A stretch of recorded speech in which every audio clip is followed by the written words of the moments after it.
നിങ്ങൾ 30,000 രൂപ ബഡ്ജറ്റിൽ ഒരു ബേസിക് യൂസിന് വേണ്ടിയുള്ള അത്യാവശ്യം നല്ല പെർഫോമൻസ് ഓഫർ ചെയ്യുന്ന ഫീച്ചർ ലോഡഡ് ആയിട്ടുള്ളൊരു ലാപ്ടോപ്പ് നോക്കുന്ന ഒരാളാണെങ്കിൽ നിങ്ങൾക്ക് കൺസിഡർ ചെയ്യാൻ പറ്റുന്ന ഒരു മോഡലാണ് ലെനോവോയുടെ V15 എന്ന് പറയുന്നത്.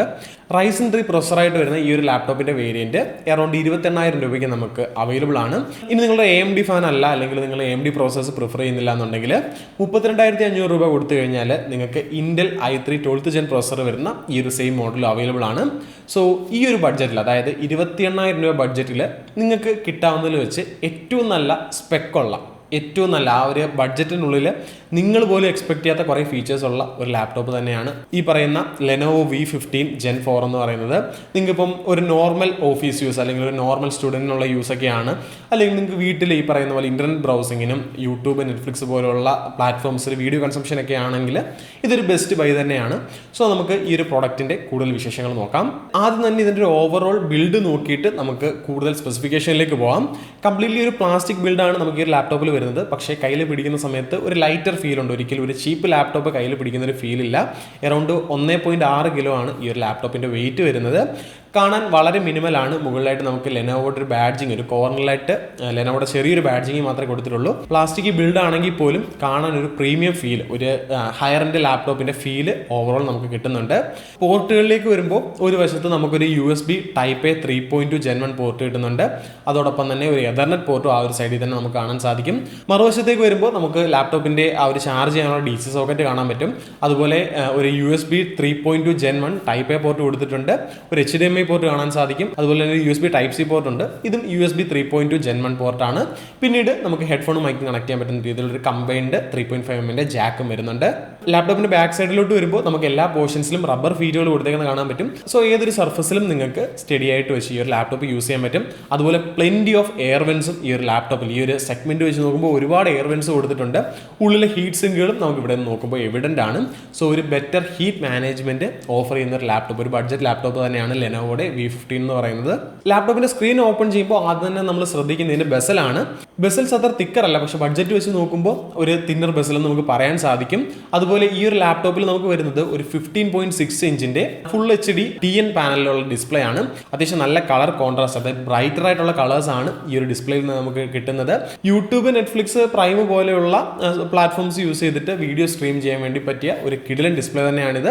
ഈ പറയുന്ന ആ ഒരു കളർ അത്രയും പോപ്പ് ഔട്ട് ചെയ്യുന്നതുകൊണ്ട് തന്നെ കാണാൻ അത്യാവശ്യം നല്ലൊരു എക്സ്പീരിയൻസ് ഉണ്ട്. പിന്നെ ഇതിൽ HD അല്ലെങ്കിൽ ഒരു 720p വെബ്കാം വരുന്നുണ്ട്. തിരക്കിടില്ലാത്ത ക്വാളിറ്റി, നമുക്ക് ബേസിക് ആയിട്ട് ഓൺലൈൻ ക്ലാസ്സുകളും ഓൺലൈൻ മീറ്റുകളൊക്കെ അറ്റൻഡ് ചെയ്യാൻ ഉള്ള ക്വാളിറ്റി ഈ ഒരു ക്യാമറ വെബ്കാം നമുക്ക് ഓഫർ ചെയ്യുന്നുണ്ട്. അതുപോലെ പ്രൈവസി കൺസേൺ ഉള്ളവർക്കായിട്ട് ഇതിൽ ഷട്ടറും കൊടുത്തിട്ടുണ്ട്. സോ ക്യാമറ യൂസ് ഇല്ലാത്തപ്പോൾ നിങ്ങൾക്ക് ക്യാമറ ഓഫ് ചെയ്ത് വെക്കാനുള്ള പ്രൊവിഷനും ഉണ്ട്. ദെൻ കീബോർഡിലോട്ട് വരുമ്പോൾ നമുക്ക് ഇതൊരു ഫുൾ സൈസ് കീബോർഡ്, 15 ഇഞ്ച് ആയതുകൊണ്ട് തന്നെ ഒരു ഫുൾ സൈസ് കീബോർഡാണ് വരുന്നത്. കീസ് എല്ലാം കാണാൻ ഒരു പ്രീമിയം ഫീൽ ഉണ്ട്, അതായത് ഒരു പ്രീമിയം ലാപ്ടോപ്പിന്റെ ഫീൽ ഉണ്ട്.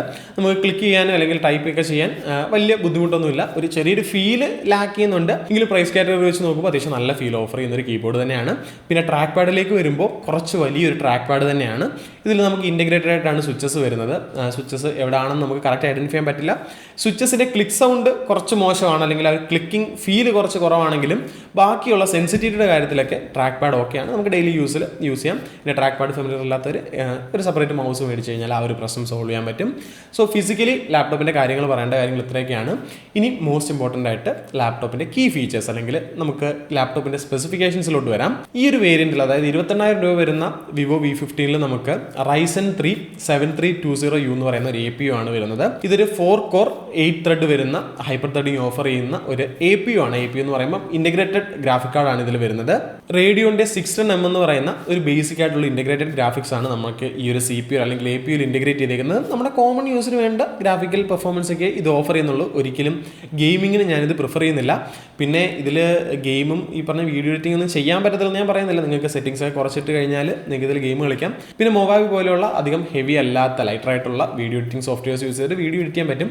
പക്ഷേ അത്തരത്തിലുള്ള യൂസിന് ഈ ഒരു ലാപ്ടോപ്പ് യൂസ് ചെയ്തുകൊണ്ടാകുന്ന പ്രശ്നം എന്ന് പറഞ്ഞാൽ നമ്മൾ അത്രയ്ക്ക് ഒരു സ്ട്രെസ് ഈ പറയുന്ന പ്രൊസസ്സറിന് കൊടുക്കുകയാണ്.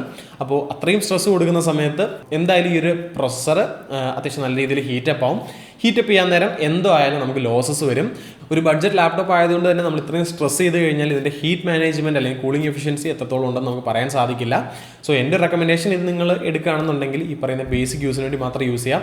ഒരുപാട് സ്ട്രെസ് ചെയ്ത് കഴിഞ്ഞാൽ നിങ്ങളുടെ ഡേ ടു ഡേ ലൈഫിലെ പെർഫോമൻസിനെ അത് അഫക്റ്റ് ചെയ്യും. പിന്നെ ഈ ഒരു പ്രൊസസ്സറിൻ്റെ ക്ലോക്ക് സ്പീഡിലോട്ട് വരുമ്പം 2.4 GHz ആണ് ഇതിൻ്റെ ബേസ് ക്ലോക്ക് ഫ്രീക്വൻസി എന്ന് പറയുന്നത്. ബൂസ്റ്റ് ക്ലോക്ക് ഫ്രീക്വൻസി വരുന്നത് 4.1 GHz ആണ്. ദെൻ റാമിലോട്ട് വരുമ്പോൾ ഇതിൽ നമുക്കൊരു 8 GB LPDDR5 റാം ആണ് വരുന്നത്. 5500 MHz ആണ് ക്ലോക്ക് സ്പീഡ് വരുന്നത്. സോ റാമിൻ്റെ കാര്യത്തിൽ നിങ്ങൾക്ക് മോർ ദാൻ ഇനഫ് റാം കിട്ടുന്നുണ്ട്. DDR5 ആയതിൻ്റെ ബെനിഫിറ്റും ഉണ്ട്. അപ്പോൾ 8 GB റാം ആയതുകൊണ്ട് തന്നെ നമുക്ക് മൾട്ടി ടാസ്കിങ്ങിന് നല്ലതാണ്. ഒരിക്കലും റാം ഒരുപാട് കൂടിയെന്ന് കരുതി നിങ്ങളുടെ പെർഫോമൻസ് ഇൻക്രീസ് ചെയ്യാൻ പോകുന്നില്ല. നമുക്ക് അറ്റ് എ ടൈം ഓപ്പൺ ചെയ്തിടാൻ പറ്റുന്ന വിൻഡോകളുടെ എണ്ണത്തിലൊരു ഇൻക്രിമെൻറ്റ് മാത്രമാണ് ഈ റാം കൂടുന്നതുകൊണ്ട് കിട്ടുന്നത്. അല്ലെങ്കിൽ മൾട്ടി ടാസ്കിങ് ഒരേ സമയത്ത് 2-3 സോഫ്റ്റ്വെയർസ് ഓപ്പൺ ചെയ്ത് വെക്കാൻ പറ്റുന്നുള്ളത് മാത്രമാണ് റാം കൂടുമ്പോഴുള്ള ബെനിഫിറ്റ്. 8 GB എന്ന് പറഞ്ഞാൽ സ്റ്റാൻഡേർഡ് ആണ്. ഈവൻ നമുക്ക് എഡിറ്റിംഗ് ചെയ്യാൻ പറ്റുന്ന മെഷീൻസിൽ പോലും 8 GB ഉണ്ടെങ്കിൽ നമുക്ക് എഡിറ്റിംഗ് വർക്കുകളൊക്കെ ഹാൻഡിൽ ചെയ്യാൻ പറ്റും. സോ റാമിൻ്റെ കാര്യത്തിൽ ഇവിടെ 8 GB ആണ് വരുന്നത്. സോ അതിൽ നമ്മൾ ബോധരേണ്ട കാര്യമില്ല. പിന്നെ ഇപ്പോഴത്തെ കാലത്ത് ലാപ്ടോപ്പൊക്കെ എടുക്കുമ്പോൾ ശ്രദ്ധിക്കേണ്ട ഏറ്റവും കീ ഫാക്ടർ സ്റ്റോറേജ്. നമ്മളെപ്പോഴും SSD ഉള്ള ലാപ്ടോപ്പുകളെ അല്ലെങ്കിൽ സിസ്റ്റംസ് നമ്മൾ പ്രിഫർ ചെയ്യാവും. കാര്യം ഇപ്പോഴത്തെ കാലത്ത് ഹാർഡ് ഡിസ്ക് ഒക്കെ യൂസ് ചെയ്യാന്ന് പറഞ്ഞാൽ ഒരുപാട് ഓൾഡ് സ്കൂളാണ്. പിന്നെ ഹാർഡ് ഡിസ്കിനെക്കാട്ടി ഫാർ ബെറ്റർ ആണ്. അതുപോലെ ഒരുപാട് പവർഫുൾ അല്ലെങ്കിൽ സ്പീഡ് കൂടുതലാണ് ഈ പറയുന്ന SSDs എന്ന് പറയുന്നത്. നമ്മുടെ ഈ ഒരു ലാപ്ടോപ്പിൽ ഒരു 512 GB M.2 SSD ആണ് വരുന്നത്. അത്യാവശ്യം ഫാസ്റ്റ് ആണ്, പെട്ടെന്നാണ് ലാപ്ടോപ്പ് ബൂട്ട് ആവുന്നത്. സോഫ്റ്റ്വെയർസ് ഒക്കെ ഓപ്പൺ ചെയ്യുമ്പോൾ നമുക്ക് വലിയൊരു ലാഗ് ഫീൽ ചെയ്യുന്നില്ല. സോ ഈ ഒരു ബഡ്ജറ്റിൽ 512 GB SSD കൊടുത്തതും ഒരു നല്ല കാര്യമായിട്ട് എനിക്ക് തോന്നി. പിന്നെ ഇതിൽ നമുക്ക് Windows 11 ഹോം പ്രീ ഇൻസ്റ്റാൾഡ് ആയിട്ട് വരുന്നുണ്ട്. ബാക്കി സോഫ്റ്റ്വെയർസ് ഒന്നും ഇതുപോലെ മൈക്രോസോഫ്റ്റ് ഓഫീസോ അല്ലെങ്കിൽ നോട്ട് ആൻഡ് സെക്യൂരിറ്റി അങ്ങനെയുള്ള സോഫ്റ്റ്വെയർസ് ഒന്നും നമുക്ക് ആഡ് ഓൺ ആയിട്ട് വരുന്നില്ല. ആകെ ഈ പറയുന്ന Windows 11 ഹോം മാത്രമേ നമുക്ക് പ്രീ ഇൻസ്റ്റാൾഡ് ആയിട്ട് വരുന്നുള്ളൂ. പിന്നെ ബാറ്ററിയിലേക്ക് വരുമ്പോൾ നമുക്കൊരു 38 വാട്ട്-അവറിൻ്റെ ലിഥിയം പോളിമർ ബാറ്ററി പാക്ക് ആണ് ഇതിൽ വരുന്നത്. 65 വാട്ട്സിൻ്റെ ഫാസ്റ്റ് ചാർജിങ് സപ്പോർട്ട് ചെയ്യുന്ന ഒരു ചാർജർ നമുക്ക് ഇതിലൂടെ പ്രൊവൈഡ് ചെയ്തിട്ടുണ്ട്. അവർ റാപ്പിഡ് ചാർജിംഗ് എന്നാണ് ഈ ഒരു ലാപ്ടോപ്പിൽ കൊടുത്തേക്കുന്ന ചാർജിങ്ങിന് വിളിക്കുന്ന പേര്. 1 മണിക്കൂർ ചാർജ് ചെയ്ത് കഴിഞ്ഞാൽ 80% ചാർജ് കിട്ടുമെന്നാണ് പറയുന്നത്. സോ ഫാസ്റ്റ് ചാർജിങ് ഈ ഒരു ലാപ്ടോപ്പിൽ സപ്പോർട്ട് ചെയ്യുന്നുണ്ട്. സെഗ്മെൻറ്റ് വെച്ച് നോക്കുമ്പോൾ അല്ലെങ്കിൽ പ്രൈസ് വെച്ച് നോക്കുമ്പോൾ അത് വളരെ മികച്ചൊരു ഫീച്ചർ തന്നെയാണ്. കമ്പനി അവകാശപ്പെടുന്നത് 8.5 മണിക്കൂർ ബാറ്ററി ബാക്കപ്പ് ആണ്. നമുക്കൊരു 7 to 8 മണിക്കൂർ നോർമൽ യൂസിൽ എക്സ്പെക്ട് ചെയ്യാൻ പറ്റും. സോ നമുക്കൊരു നോർമൽ വർക്ക് ലൈഫ് വെച്ച് നോക്കുമ്പോൾ അല്ലെങ്കിൽ ഒരു കോളേജ് ലൈഫ് ഒക്കെ വെച്ച് നോക്കുമ്പോൾ ഒരു ഓൾഡ് ബാറ്ററി ലൈഫ് എന്ന് നമുക്ക് വേണമെങ്കിൽ പറയാം. എങ്കിലും ചാർജർ എപ്പോഴും കയ്യിൽ കൊണ്ടു നടക്കാൻ നല്ലതാണ്. ചാർജറിന്റെ ബ്രിക്കിന്റെ സൈസും കമ്പാരിറ്റീവ്ലി ചെറുതാണ്. അതുകൊണ്ട് കൊണ്ടു നടക്കാനും വലിയൊരു ബുദ്ധിമുട്ട് വരുന്നില്ല. ഡിസ്പ്ലേയുടെ വ്യൂയിങ് എക്സ്പീരിയൻസ് പറയുമ്പോൾ പറയേണ്ട മറ്റൊരു കാര്യമാണ് സൗണ്ട് ക്വാളിറ്റി എന്ന് പറയുന്നത്. അത്യാവശ്യം നല്ലൊരു സൗണ്ട് ക്വാളിറ്റി ഓഫർ ചെയ്യുന്നുണ്ട്. എങ്കിലും നിങ്ങൾക്ക് ആ ഒരു എക്സ്ട്രീം എഫക്റ്റ് ഒക്കെ അല്ലെങ്കിൽ ആ ഒരു ഇൻറ്റൻസ് എഫക്റ്റ് ഒക്കെ കിട്ടണമെങ്കിൽ ഒന്നെങ്കിൽ ഹെഡ്ഫോൺസോ അല്ലെങ്കിൽ ബ്ലൂടൂത്ത് സ്പീക്കേഴ്സോ എല്ലാം നിങ്ങൾ യൂസ് ചെയ്യേണ്ടി വരും. തിരക്കേടില്ലാതെ നമുക്ക് അത്യാവശ്യത്തിന് വീഡിയോസൊക്കെ കാണാനും പാട്ട് കേൾക്കാൻ കൊള്ളത്തില്ല, ജസ്റ്റ് വീഡിയോസൊക്കെ കാണാൻ പറ്റിയ ഒരു സ്പീക്കറാണ് ഇതിൽ കൊടുത്തേക്കുന്നത്. സോ ഇത്രയൊക്കെയാണ് നമ്മുടെ Lenovo V15 Ryzen 3 7320U വരുന്ന ലാപ്ടോപ്പിൻ്റെ വിശേഷങ്ങൾ എന്ന് പറയുന്നത്. ഈ ഒരു പ്രൈസിൽ 28,000 രൂപയ്ക്ക് നിങ്ങൾക്ക് കിട്ടാവുന്നതിൽ വെച്ച എല്ലാ ഫീച്ചേഴ്സും വാരി വലിച്ച് തന്നിട്ടുണ്ട്. സോ നിങ്ങൾക്ക് Lenovo എന്ന് പറഞ്ഞ ബ്രാൻഡിനോട് പ്രത്യേകിച്ച് എതിർപ്പൊന്നുമില്ല. Lenovo ട്രസ്റ്റ് ചെയ്യുന്നുണ്ട്. അതുപോലെ ബഡ്ജറ്റാണ് നിങ്ങളുടെ കൺസ്ട്രെയിൻ 30,000 രൂപയ്ക്കുള്ളിൽ തന്നെ ഒരു ലാപ്ടോപ്പ് വേണമെങ്കിൽ this is the best lap. നിങ്ങളുടെ AMD ഫാൻ അല്ല അല്ലെങ്കിൽ നിങ്ങൾ AMDയുടെ പ്രൊസസ്സർ പ്രിഫർ ചെയ്യുന്നില്ലെങ്കിൽ നിങ്ങൾക്ക് Intel i3 ഉണ്ട്. ഏകദേശം 4,500 രൂപ എക്സ്ട്രാ കൊടുക്കണമെന്നേ ഉള്ളൂ. അങ്ങനെയാണെങ്കിൽ നിങ്ങൾക്ക് Intel i3 12th Gen processor കിട്ടും. അത് ഈ പറഞ്ഞൊരു APU തന്നെയാണ്. പൊതുവെ എനിക്ക് AMD ഇഷ്ടമുള്ളൊരു വ്യക്തിയാണ്. എൻ്റെ എഡിറ്റിംഗ് നമ്മൾ യൂസ് ചെയ്യുന്ന PC AMD ആണ്. ഞാൻ പുതിയ ലാപ്ടോപ്പുകൾ AMD ലാപ്ടോപ്സുകളാണ് റെഫർ ചെയ്യുന്നത്. എന്ന് വെച്ച് Intel കൊള്ളത്തില്ല എന്നല്ല, രണ്ടും നല്ലതാണ്.